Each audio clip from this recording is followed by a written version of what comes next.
Located in the North Atlantic Ocean, Iceland is an island nation that is one of the least populated countries on Earth, as it has a population of just 300,000 residents. With a total land space of 103,000 square kilometres, Iceland is also one of the smallest nations in the world.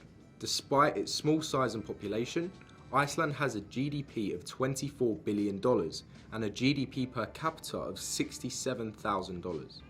This makes it a country with one of the highest GDP per capita in the world, and their citizens enjoy some of the highest standards of living in the world. Iceland may have a relatively small economy, but Iceland's economy has become more diversified in recent years and is continuing to grow. But have you ever wondered, how did Iceland, a nation with only 300,000 people that has historically been a fishing nation, become one of the world's richest economies? In this video, I will be analysing Iceland, taking a look at its historical roots and highlighting the factors that make it such a rich nation. Settlers first moved into Iceland in the 9th century. For much of Iceland's history, Iceland was an agrarian society, being heavily dependent on farming and fishing. Iceland remained undeveloped for quite some time. Iceland had the lowest GDP per capita in all of the Western Europe at the start of the 20th century, as 65% of Iceland's residents were still working as farmers or fishermen at the time. The Industrial Revolution commenced in Iceland at the start of the 20th century. Iceland rapidly industrialised, with advancements in fishing technology, manufacturing and services all helped to modernise the Iceland's economy. However, this prosperity ended during the Great Depression, which disrupted Iceland's economy. However, following World War II, Iceland's economy soared once again. Foreign investment from both Britain and the United States via the Marshall Plan aided the recovery of Iceland's economy. In the period from 1945 through 1960, Iceland implemented many protectionist measures in its economy. During this time, the United States provided extensive assistance to Iceland, which helped to strengthen Iceland's economy. By the 1990s, Iceland's economy saw the most growth it had seen yet. Iceland began to liberalise its economy in the 1900s, privatising many of its largest industries such as its banking sector, as well as decreasing taxes and moving trade barriers away, leading to a prosperous economy.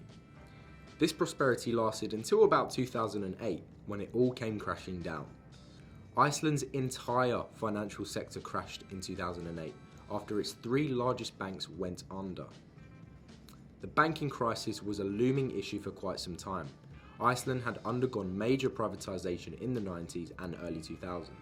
The Icelandic banks increased in size and began to make riskier and riskier investments. This was not unlike what was occurring in the United States, where the banks were making very risky investments, making deals with politicians and not properly regulating themselves. Furthermore, Iceland's central bank was underdeveloped and not equipped to handle such a large crisis. Iceland's financial crisis was one of the worst ever. The financial crisis had a huge impact on Iceland's economy as it sent it into a major depression. GDP fell by 10%, unemployment tripled, Iceland's stock market value lost 90%, and its currency lost over half of its value. In 2007, before the banking crisis, Iceland had the 4th largest GDP per capita in the world. And by 2011, it had fallen to the 21st highest GDP per capita in the world. The effects of the crisis were enormous. However, Iceland handled it remarkably well. After the crash, Iceland received a loan from the IMF, as well as neighbouring countries to help stabilise the economy.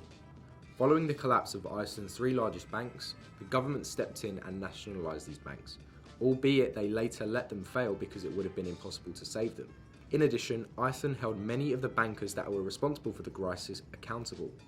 Unlike other nations where the bankers just got a small fine and were told not to do it again, Iceland actually criminally prosecuted many of the bankers that were responsible for the crisis, and many of them served jail time.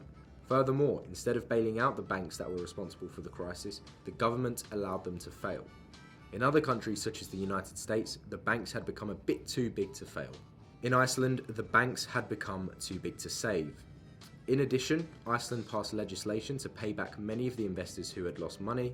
They also passed legislation to allow for additional regulation of the banking sector. The crash did not just have economic ramifications, but political ones too. Thousands of Icelandic protesters took to the streets, demanding change for the politicians who had allowed the crisis to happen to be held accountable. All in all, despite the negative effects of the crisis, Iceland handled it remarkably well. By 2012, Iceland's economy had almost made a full recovery, and its economy continues to do very well today. Today, Iceland is nearly fully recovered from the crash, and its economy is thriving. Tourism is one of the main industries for Iceland's economy. It accounts for 33% of the country's GDP. It's a beautiful country, being made up of volcanoes, mountains, and glaciers. This not only results in the country having a blooming tourism sector, but also allows Iceland to generate a lot of renewable energy resources. Nearly 100% of Iceland's energy comes from renewable sources, with geothermal and hydroelectric making up amongst the largest. Iceland is also the world's largest electricity producer per capita, and this electricity made from the nation's geothermal and hydropower has led to the growth of the manufacturing sector, as some of the nation's largest exports are aluminium, which takes up a lot of power to produce. Traditionally, the fishing industry has been the most important part of the economy and still plays an important role. Today, the fishing industry accounts for 27% of the nation's GDP and accounts for 40% of export income. Iceland is largely an exporting-based economy, meaning most of its economy is centered around exporting goods to other nations. In conclusion, Iceland's economy is diversifying and growing at unprecedented rates. Iceland has become a hub for tech startups in recent years and is receiving more and more foreign investment. The economy has come a long way since the days of the early 20th century, when it was still an agrarian society. Iceland handled its banking crisis exceptionally well in 2008, and as a result, its economy has rebounded and is thriving today. Although the country has had a lot of success in recent years, the country still faces many challenges since Iceland is such a small country. It is highly vulnerable to the boom and bust cycle of business.